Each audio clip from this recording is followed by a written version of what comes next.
अस्सलाम वालेकुम स्टूडेंट्स, आज हम अपनी एक्सरसाइज 1.6 का थर्ड वाला जो क्वेश्चन है वो करेंगे। पहले हमने सेकंड वाला किया, उसमें भी यही था। ये हमारे स्टेटमेंट्स वाले क्वेश्चन है, ये भी लॉन्ग क्वेश्चन के लिए आते हैं। 1.6 का जो फर्स्ट वाला क्वेश्चन था वो भी लॉन्ग क्वेश्चन के लिए था, सेकेंड वाला भी, एंड ये एक्सरसाइज जो है वो लॉन्ग क्वेश्चन के लिए ही है। सो जो हमारा थर्ड वाला क्वेश्चन है ये स्टेटमेंट वाला क्वेश्चन है। सेकेंड वाला भी ऐसे ही था जैसे हमने पहले किया कि उसके लिए हमने सबसे पहले स्टेटमेंट को पढ़ा, उसे समझा, वहाँ से हमने सबसे पहले एक डाटा इकट्ठा किया, उससे हमने इक्वेशंस बनाई, फिर इक्वेशन से मैट्रिक्स बनाए, और उसके बाद हमने अपना जो मैट्रिक्स इनवेरिएंट मेथड है उससे करके देखा, और बाद में कैमरा रूल से करके देखा, और एंड पे most important thing solution set हम लोगों ने बनाए। ठीक है जी। सो इसके लिए लेट्स स्टार्ट। हम क्वेश्चन नंबर 3 देखने जा रहे हैं कि इसको सबसे पहले रीड करेंगे, उसे समझेंगे, वहाँ से हम इक्वेशन बनाएंगे, और जो हमारे पास गिवन होगा देखेंगे, लेट करेंगे, और वहाँ से इक्वेशन बना के फिर उसको हम लोग अपने मेथड्स के जरिए से सॉल्व करेंगे जैसे हम लोग करते आए हैं। ठीक है। सो सबसे पहले हम अपने क्वेश्चन को पढ़ लेते हैं सही तरीके से। Two sides of a rectangle differ by 3.5 centimetre. मैंने क्वेश्चन को तीन हिस्सों में डिवाइड किया क्योंकि हमें एक स्टेटमेंट में तीन चीज़ें ही दी होती हैं, यानी कि दो चीज़ें हमें इक्वेशन के लिए दी होती हैं और तीसरी चीज़ वही दी होती है जो हमारी फाइंडिंग्स होती हैं।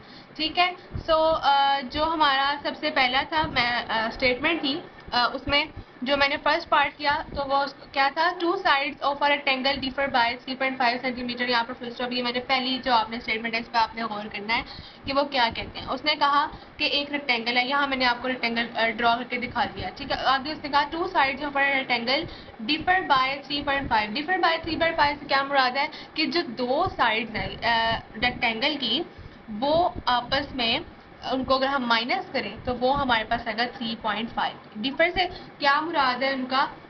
डिफर से मुराद है कि माइनस यानी सब्ट्रैक्शन, हम कहते हैं डिफरेंस। तो कहते हैं कि जब दो साइड्स रेक्टेंगल की जो है उनको माइनस करें तो हमारे पास जो आंसर आता है वो 3.5 सेंटीमीटर आता है। सो हम अपनी फर्स्ट वाले जो स्टेटमेंट है इसको देखते हुए तो सबसे पहले क्या करेंगे, एक यहाँ पर इन चीज़ों को सबसे पहले यहाँ पर जो पहली हमने यहाँ इस स्टेटमेंट में हमने बात करनी है वो यहाँ पर लिखा हुआ है टू साइड्स। ठीक है। तो हम लोग सबसे पहले टू साइड्स जो हैं वो लेट कर लेंगे। तो यहाँ पर हम लेट कर लेते हैं। जैसे मैंने इस रेक्टेंगल में जो हमारी लेंथ है उसको मैंने x कहा है और जो हमारी ब्रेड्थ है उसको मैंने y कहा है। सो हम यहाँ पर लेट कर लेते हैं। क्या लेट करेंगे? जो उसकी लेंथ है वो हमारे पास x है। ठीक है जी। तो ये मैंने लेंथ x कर ली, और जो हमारी ब्रेड्थ है उसे मैंने वायलेट कर लिया। ठीक है जी। तो सबसे पहले हमारा ये हो गया। अब दोबारा स्टेटमेंट की तरफ चलते हैं। Two sides of a rectangle differ by 3.5। अब टू साइड्स कौन सी हो गई? एक्स एंड वाई साइड हो गई। ठीक है। तो उसने कहा टू साइड जो है उनको अगर माइनस करें तो हमारे पास आता है 3.5। तो हम यही करेंगे, हम यहाँ पर लिखेंगे एक्स, यहाँ पर लिखेंगे अकॉर्डिंग टू क्वेश्चन, या फिर अकॉर्डिंग टू स्टेटमेंट। ये जो हमारी स्टेटमेंट थी उसके मुताबिक x minus y is equals to 3.5।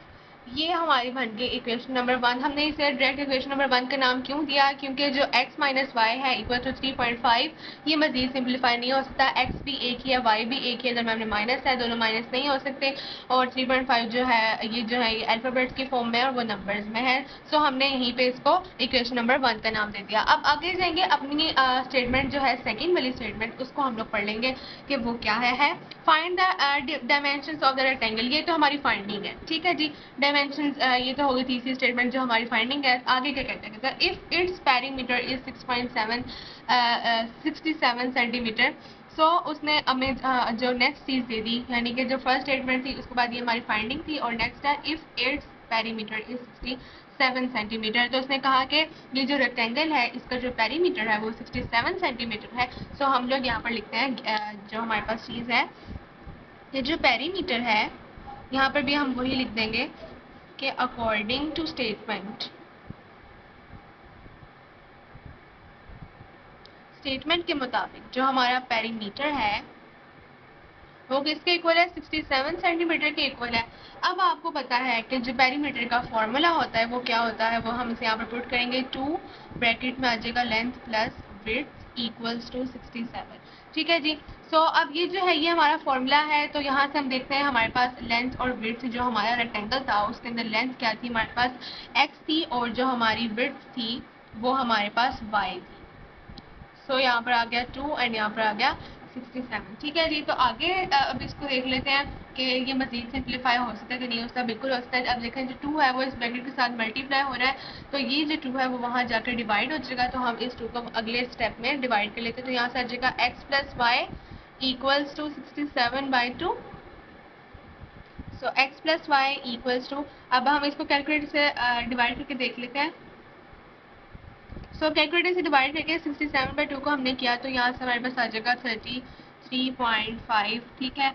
सो ये हमारे पास सेकंड इक्वेशन आ गई। अब आप देखेंगे कि हमने 2 को अंदर x और y से मल्टीप्लाई क्यों नहीं किया।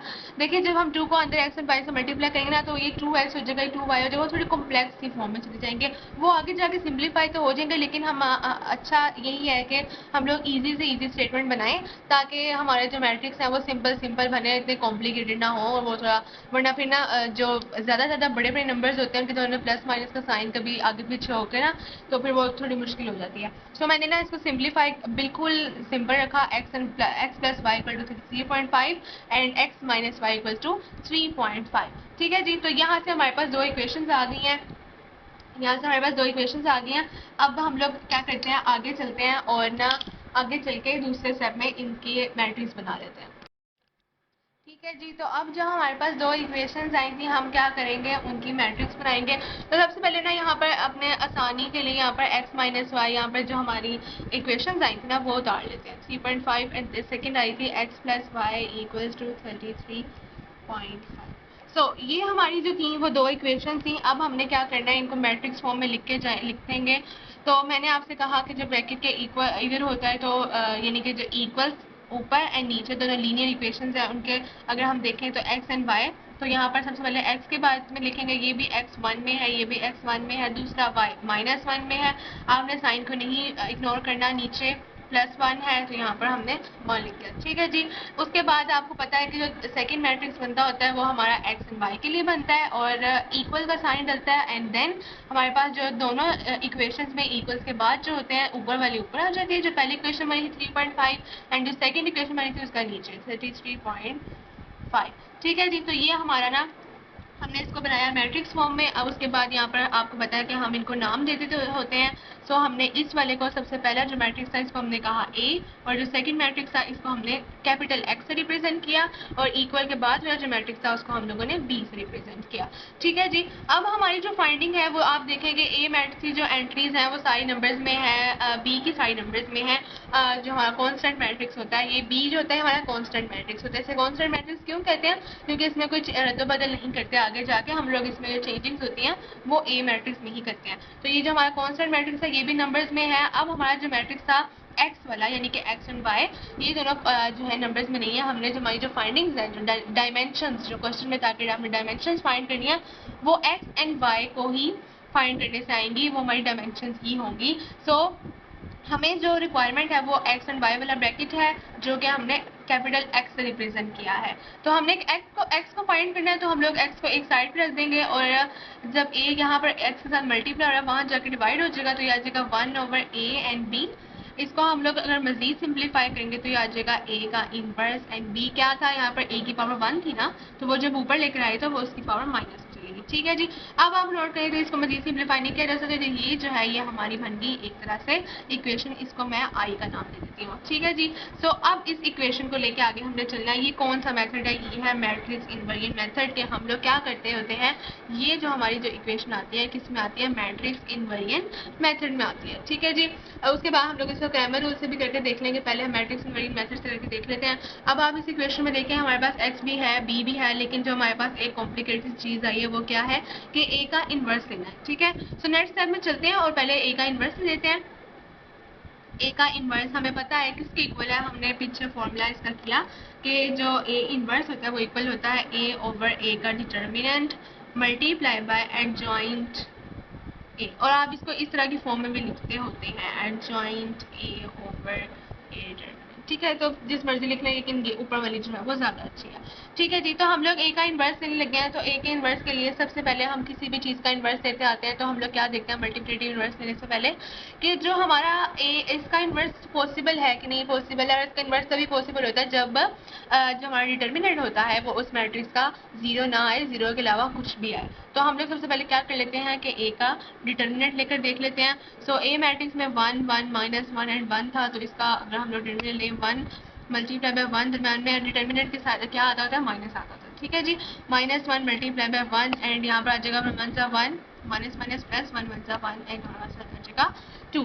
तो 2 इज नॉट इक्वल टू 0, तो हम कहेंगे कि ये जो है प्रोडक्ट इज पॉसिबल, नहीं सोल्यूशन इज पॉसिबल।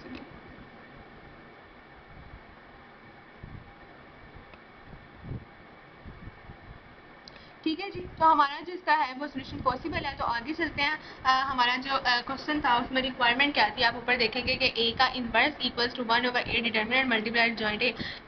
यहाँ पर हम लोग ए का डिटर्मिनेंट तो ले चुके, लेकिन एड जॉइंट ए नहीं लिया, तो हम यहाँ पर क्या करेंगे, एड जॉइंट ए ले देंगे। ठीक है जी, पहले मैं ना सिंपल आपको मैट्रिक्स लिखकर दिखा रही हूँ। 1 1 -1 1 था ना हमारा मैट्रिक्स, तो हम लोग क्या करते होते हैं, इन दोनों का साइन चेंज कर देते हैं और इनको आपस में चेंज कर देते हैं। तो ये -1 था, ये +1 हो जाएगा, ये +1 था तो ये -1 हो जाएगा, और ये वाला 1 उधर और वो वाला 1 इधर, ऐसे।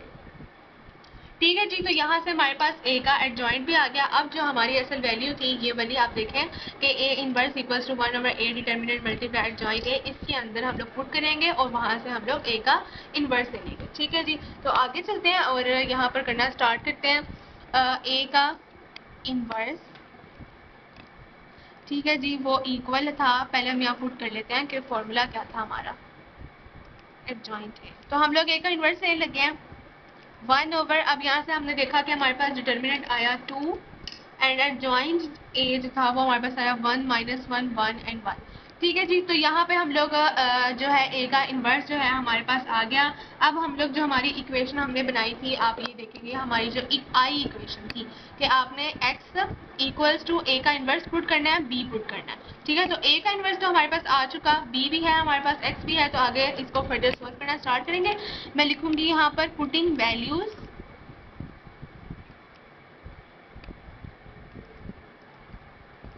इन इक्वेशन आई। ठीक है जी, तो हम आई इक्वेशन के अंदर वैल्यूज पुट करेंगे। तो x इक्वल्स टू ए का इनवर्स b, यहाँ पर x की वैल्यू हमारे पास क्या मैट्रिक्स था, x एंड y मैट्रिक्स था। a इनवर्स का मैट्रिक्स मैंने भी ऊपर ही लिया, तो 1/2 एंड 1 -1 1 एंड 1, ये हमारे पास a इनवर्स आ गया। अब नेक्स्ट चीज हमारे पास आएगा b, हमारा कांस्टेंट मैट्रिक्स, जो कि हमारे पास है 3.5 एंड 33.5। ठीक है जी, तो हमारे पास ए का इन्वर्स भी आ गया, बी भी आ गया। आगे हमारे पास क्या चीज़ है, अब हम इसको सिंप्लीफाई करना स्टार्ट करेंगे। एक्स एंड वाई अपनी जगह पर वैसे ही नीचे चलता जाएगा, 1/2 भी अपनी जगह पर। अब ये दो जो मैट्रिक्स है आपस में मल्टीप्लाई हो रहे हैं, तो इनको पहले मल्टीप्लाई कर लेंगे, बाद में हम 2 को भी देख लेंगे। ठीक है जी, तो क्या करते होते हैं, जो फर्स्ट रो होती है उसको फर्स्ट कॉलम से, नीचे वाली रो को भी अगले वाले कॉलम से, जो हमारा सामने वाला जो होता है ना ब्रैकेट। ठीक है, तो यहाँ पर इसको ताड़ना स्टार्ट करते हैं। 1 मल्टीप्लाई बाय 3.5 प्लस, अब ये वाला 1 होगा 1 मल्टीप्लाई 33.5। आगे जो है देखें, इसके अलावा अगर हमारे पास फर्स्ट रो को हम लोग फर्स्ट कॉलम से करते हैं, तो इसी रो को अगर हमारे पास एक और कॉलम होता तो हम आगे करते हैं, लेकिन आगे कोई कॉलम नहीं है, सो हम इसको नहीं करें, तो आगे हम नीचे जाएंगे। अब देखिए नीचे वाले रो को भी हम लोग फर्स्ट वाले कॉलम से जब मल्टीप्लाई करेंगे, वो आ जाएगा हमारे पास -1 multiply by 3.5 plus 1 multiply by 33.5। X and y हमारे पास नीचे वैसे का वैसे, 1/2 भी वैसे, इसको हम लोग मजीद सिंप्लीफाई करना स्टार्ट करेंगे। यहाँ से आ जाएगा 3.5 प्लस 33.5, नीचे आ जाएगा -3.5 प्लस 33.5। ठीक है जी, सो आगे मजीद सिंप्लीफाई करेंगे, 1/2 अपनी जगह पर वैसे ही एंड एक्स वाई भी वैसे ही, और जब इनको आपस में ऐड करेंगे, आप हमें कैलकुलेटर करके देखेंगे, तो यहाँ से हमारे पास आ जाएगा 37 को करने से, ये देखें यहाँ पे प्लस माइनस माइनस है, तो इसमें 33 में से 3 निकालें, आ जाएगा 3। एंड 33 में से, हाँ ठीक है, और यहाँ से 5 माइनस हो जाएगा तो यहाँ से हो जाएगा 30। ठीक है जी। सो इस तरह से हमारे पास आप कैलकुलेट करके देख लेंगे तो आपके पास सिविल आंसर आ जाएगा। ठीक है। सो हमने केवल निकाल लिया। आगे चलते हैं कि आगे इसको हम क्या कर सकते हैं। एक्स एंड वाई अभी भी अपनी जगह पर ही रहेगा। अब आप देखें जो 1/2 है ये ब्रैकेट के बाहर लिखा हुआ है, यानी कि 37 के साथ भी है एंड 30 के साथ भी है। इसको आप मिसअंडरस्टैंड मत कीजिएगा, 30 है। ठीक है। सो 1/2 37 के साथ भी है, 30 के साथ भी है, तो 1/2 को अंदर जाके यहाँ पे आप देखेंगे मल्टीप्लाई हो रहा है ना, तो कंफ्यूजन ना हो तो मैं इस तरह ऐसी फॉर्म में लिख रही हूँ, 1/2 से मल्टीप्लाई हो रहा है एंड 30 मल्टीप्लाई बाय 1/2। ठीक है जी। तो इसको मजीद सिंप्लीफाई करेंगे, एक्स एंड वाई इक्वल्स आ जाएगा हमारे पास। अब कैलकुलेटर करके देखेंगे 37 को डिवाइड करेंगे 2 के साथ तो वो हमारे पास आ जाएगा 18.5 एंड 30 को डिवाइड करेंगे 2 से तो वो हमारे पास आ जाएगा 15। ठीक है। 2 1 2 एंड 5 10। ठीक है। सो अब देखें, अब लास्ट एंड फाइनल चीज़ हमारे पास क्या है कि जो ये एक्स मैट्रिक्स है और ये जो फाइनल मैट्रिक्स आया हमारे पास, कहता है हमें पता है कि दोनों मैट्रिक्स के दरम्यान में इक्वल का साइन लगा हुआ है, कि यानी कि इसकी एंट्रीज और इसकी एंट्रीज जो है वो आपस में बिल्कुल इक्वल है। सो यानी कि x जो है वो 18.5 के इक्वल है और जो y है वो 15 के इक्वल है, यानी फर्स्ट रो के इक्वल है, सेकंड रो के इक्वल है। सो हम वैसे ही करेंगे, यहाँ पर हम लिखेंगे x इक्वल्स टू 18.5 एंड हमारे पास y आ जाएगा y इक्वल्स टू 15। ठीक है जी। तो यहाँ से हमारे पास x की वैल्यू आई और यहाँ से हमारे पास y की वैल्यू आई। अब नेक्स्ट स्टेप में जो हमारा फाइनल स्टेप है जिसका 1 नंबर होता है, जो आपने कभी नहीं भूलना, तो वो वाला कर लेते हैं। वो क्या है कि हम लोग बनाते होते हैं इसका solution set, solution set SS यानी सोल्यूशन सेट। ठीक है जी। सोल्यूशन सेट के लिए हमारे पास दो चीज़ें होती हैं, एक हमारे पास बाहर कर्ली ब्रैकेट होता है और अंदर जो होता है वो राउंड ब्रैकेट होता है। पहले हम x की वैल्यूज लिखते होते हैं 18.5 और बाद में y की वैल्यू दरमियान में कोमा का साइन होता है 15, तो ये हमारा बन जाता है सोल्यूशन सेट। तो आगे चलते हैं और इसको आप क्रैमर रूल से भी सॉल्व करके देख लेते हैं। अब हम लोग अपने इसी क्वेश्चन को क्रैमर रूल से भी करके देखेंगे, दोनों इक्वेशंस को। मैंने आपसे कहा कि हम लोग क्रैमर रूल करें या मैट्रिक्स न्यूमेरिकल मेथड करें, दोनों के लिए हम लोगों ने सबसे पहले क्या करना होता है, उसके मैट्रिक्स बनाने होते हैं। सो इसके लिए भी हम लोग सबसे पहले अपने मैट्रिक्स बना लेंगे। हम लोग जो x है उनके लिए 1 एंड 1 है।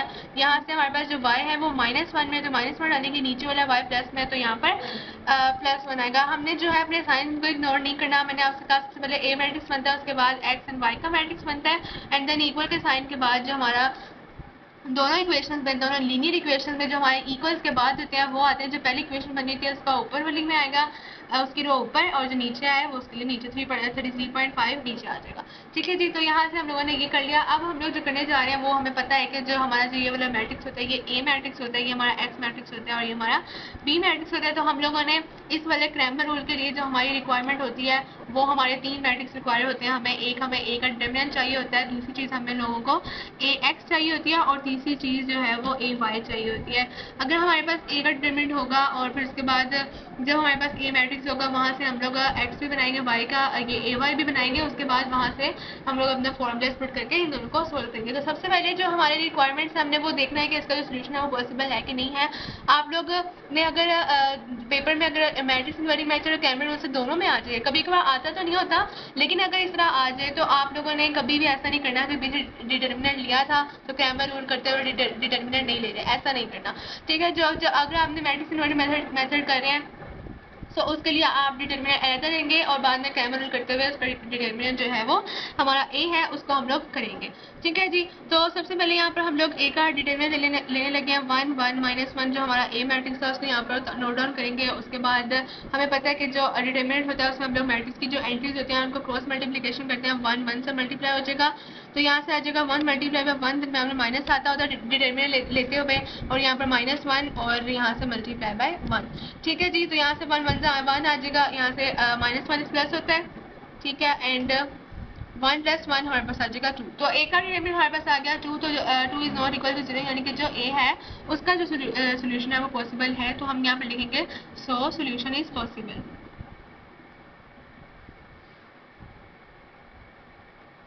ठीक। तो इसका सोल्यूशन पॉसिबल है। उसके आगे चलते हैं। हमारे पास जो रिक्वायरमेंट होती है वो मैंने आपको बताया कि ए डिटर्मिनेंट होता है, जो हमने ए का डिटर्मिनेंट जो था वो ले चुके। ऊपर हमें चाहिए ए एक्स चाहिए, ए वाई चाहिए। तो सबसे पहले ए एक्स और ए का ए वाई का डिटर्मिनेंट लेने के लिए हमें उनके मैट्रिक्स चाहिए होंगे। ठीक है जी। तो सबसे पहले हम लोग ए एक्स का जो मैट्रिक्स है वो बनाने लगे हैं। तो मैंने आपको पहले भी बताया, पहले जो क्वेश्चन सॉल्व किए उसमें भी यही था कि जो हमारा कांस्टेंट मैट्रिक्स होता है, मैं कांस्टेंट मैट्रिक्स किसको कहती हूँ, जो हमारा इक्वल के बाद वाला मैट्रिक्स होता है जिसे हम बी भी कहते हैं। ये वाला जो मैट्रिक्स है 3.5 एंड 3.5 बी मैट्रिक्स, ये वाला जो मैट्रिक्स होता है इसमें कोई चीज़ नहीं आती है। इस तरह के जो हमारे मैट्रिक्स होते हैं उन्हें हम लोग कांस्टेंट मैट्रिक्स कहते हैं। सो जब हम लोग ए एक्स बना रहे होंगे तो उसके लिए जो हमारा कांस्टेंट मैट्रिक्स होता है वो हमारी फर्स्ट कॉलम में लिखा जाता है 3.5 एंड 33.5। उसके बाद जो हमारा ए मैट्रिक्स का जो सेकंड वाला कॉलम होता है वो लिखा जाता है, तो वो उसको भी हम लोगों ने लिख दिया। ठीक है, तो यहाँ से हमारे पास ए एक्स बन गया। अब हमारे पास क्या था, हमारी जो रिक्वायरमेंट थी वो क्या थी, ए एक्स का डिटर्मिनेंट। तो हम लोग यहाँ पर क्या करेंगे कि ए एक्स का डिटर्मिनेंट ले लेंगे। जो हमारा मैट्रिक्स है वो है 3.5 माइनस 1 33.5 एंड 1।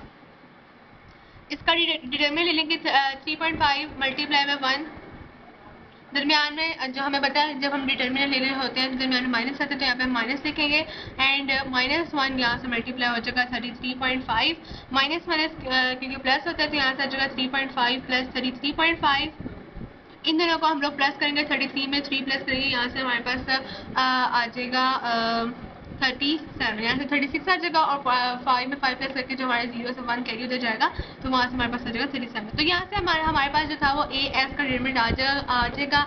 आगे चलेंगे और फाइंड करेंगे हमारा जो है वो ए वाई का डिटरमिनेंट। जो हम ए वाई का डिटरमिनेंट जो है उसे फाइंड करने के लिए हमें सबसे पहले क्या चाहिए होता है, हमें ए वाई का मैट्रिक्स चाहिए होता है। तो मैट्रिक्स के लिए मैंने आपको बताया, हमने जब ए एक्स बनाना है तो उसके लिए आपने क्या करना होता है, जो हमारा कॉन्स्टेंट मैट्रिक्स होता है ना उसको हम लोगों ने ए एक्स के लिए फर्स्ट कॉलम में डालना होता है। लेकिन जब हम लोग ए वाई बना रहे होते हैं तो उसके लिए हम लोगों ने कांस्टेंट मैट्रिक्स को अपने सेकंड कॉलम में डालना होता है। तो हम सेकंड कॉलम में आप डालेंगे 3.5 आ जाएगा, यहाँ से 33.5 आ जाएगा, यहाँ से ब्रैकेट क्लोज हो जाएगा। और जो ए वाई का जो फर्स्ट वाला कॉलम होता है, ए का जो फर्स्ट कॉलम होता है वो हमने ए वाई में डाल देना होता है। तो वो जो हमारा फर्स्ट कॉलम था वो था 1 एंड 1। अब हमारी जो रिक्वायरमेंट है वो ए वाई नहीं है, हमें चाहिए ए वाई का डिटर्मिनेंट। तो यहाँ से हम ले लेंगे ए वाई का डिटर्मिनेंट 3.5 33.5 आ जाएगा। यहाँ से हमें पता है हम लोग क्रॉस मल्टीप्लिकेशन करते होते हैं, यहाँ से आ जाएगा 33.5 एंड माइनस 3.5। तो इसको करेंगे तो यहाँ से हमारे पास आ जाएगा 30। ठीक है जी, तो हमारे पास जो था वो ए वाई भी आ गया और यानी सॉरी ए वाई का डिटरमिनेंट भी आ गया और ए एक्स का डिटरमिनेंट भी आ गया। आगे हमें पता है क्रैमर रूल में जो हम लोगों ने एक्स लिखना होता है उसके लिए हमने क्या लिखना होता है, ऊपर जो है वो हमारा आता है ए एक्स का डिटरमिनेंट और नीचे आता है ए वाई सिर्फ ए का डिटरमिनेंट। आगे चलेंगे, यहाँ से हमारा जो y होता है उसके फाइंड करने के लिए हमने ऊपर लिखना होता है ए वाई का डिटर्मिनेंट और नीचे लिखना होता है ए का डिटर्मिनेंट। सो हम लोग यहाँ पर क्या करते हैं, जो हमारे ए एक्स की जो हमारी वैल्यू आई थी उसे पुट करते हैं। यहाँ से आई थी हमारे पास 37 आई थी और जो हमारा ए का डिटर्मिनेंट था वो आया 2। y को देख लेते हैं, y से हमारे पास जो ए वाई आया वो 30 आया और नीचे ए का डिटर्मिनेंट हमारे पास आ जाएगा 2। सो x इक्वल्स टू, इसको कैलकुलेटर सोल्व करेंगे, यहाँ से आपके पास आंसर आएगा कैलकुलेट करने से 18.5 एंड y जो है यहाँ से आप देखें 2 1 2 2 1 2 एंड 5 10, तो यहाँ से आ जाएगा 15। ठीक है जी, तो यहाँ से हमारे पास x की वैल्यू भी आ गई, यहाँ से हमारे पास y की वैल्यू भी आ गई। आगे हम लोग क्या करते होते हैं, इनका सोल्यूशन सेट बनाते हैं। तो इस टाइप में भी हम लोग, ये हमारा फाइनल स्टेप जो हमने लाजमी करना होता है, यहाँ से आ जाएगा 18.5 एंड यहाँ से आ जाएगा 15। x पहले आता है, y बाद में आता है, ब्रैकेट क्लोज होता है, बाहर कर्ली ब्रैकेट होती है, दरमियान में जो है वो राउंड ब्रैकेट होती है। सो इस तरह से हमने इसको मैट्रिक्स नंबरिंग मेथड से भी सॉल्व करके देख लिया और क्रैमर रूल से भी सॉल्व करके देख लिया। हमने देखा कि जब हमने उसे सॉल्व किया मैट्रिक्स नंबरिंग मेथड से और क्रैमर रूल से, तो दोनों के जो आंसर्स थे यानी x एंड y थे वो सेम आए। अगर कभी आपको दोनों इकट्ठे आ जाए, बोर्ड में कभी भी इक्वेशन देके आपको इकट्ठा नहीं देते, आपको हमेशा लेने देते हैं। ये पूरी एक्सरसाइज जो है लॉन्ग क्वेश्चन के लिए। तो आज हमारा जो क्वेश्चन नंबर 3 था ये लॉन्ग क्वेश्चन भी हो गया। इसकी स्टेटमेंट भी 2 की तरह आसान ही थी, तो समझना है बस आपने और आगे जो है अपने मेथड्स पुट करके आंसर निकालना है। सो आगे हम करेंगे इंशाल्लाह क्वेश्चन नंबर 4। मिलते हैं नेक्स्ट वीडियो पे। अल्लाह हाफिज़ स्टूडेंट्स।